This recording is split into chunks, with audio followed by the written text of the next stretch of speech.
practicing where to look. So I want to have a tendency to look this way, which I'm looking now, but I want to try and focus looking straight ahead. So I'm still knitting, and the pattern that I'm knitting is a very simple dishcloth in one of my favorite colors. Um, it's like a seafoam blue, and this is going in a Christmas box um, for family because we can never have enough homemade dishcloths, or that's how I feel.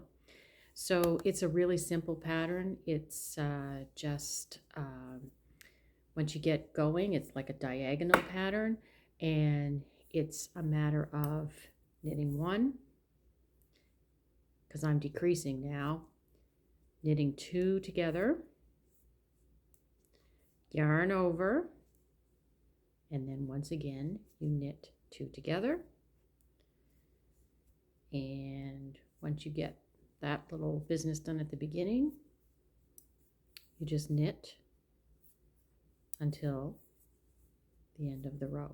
So this is a decrease. So I'm on the decrease side now, and my goal is to get to 4 stitches left on my needle, and then I can bind off. So it's the simplest of patterns that you can do anywhere. So I always like to have a dishcloth on the go, because there are a number of times in life where you have to wait. Wait to have your car worked on, wait to have your license renewed, or maybe you've been put on hold on your phone because you've called about paperwork, or you've called the bank or what have you, and they put you on hold. And if you have a bit of knitting that really doesn't require you to count stitches or count rows, it's perfect. So that's what I have the dishcloth on hand for. Today's dishcloth that I'm working on, I did change things up a little bit because I tend to be a loose knitter.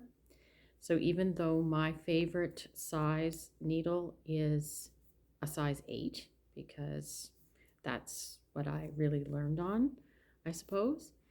As I said, I'm a loose knitter.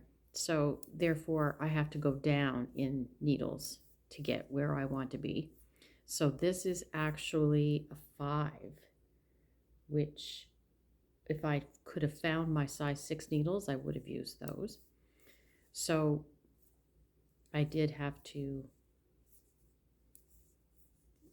mind how many stitches I put on here. So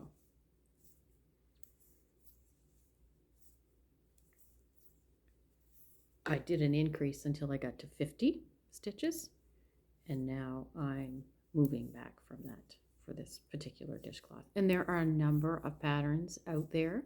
It's just that for me,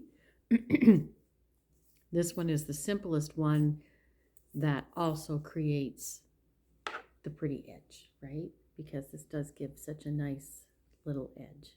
And it's nothing like, as I said, reaching for a fresh dishcloth. And they make such wonderful gifts. And sometimes I will switch up the pattern, and there's a nice moss stitch out there, and that makes a lovely face cloth pattern, I find. And so if I want to do a gift with a nice birthday gift or Christmas gift or hostess gift, then I might buy some nice soap and do a nice little gift bag with a face cloth. And it keeps your hands busy. So it's lunchtime here, and I had my lunch and a nice sandwich and cup of coffee, and now I'm just enjoying the rest of my time doing a few rows. It is quite addictive though, because you think to yourself, oh, just one more row, just one more row.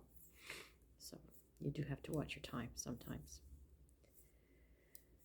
When I learn how to do links in my videos, I'll put a link to this particular pattern.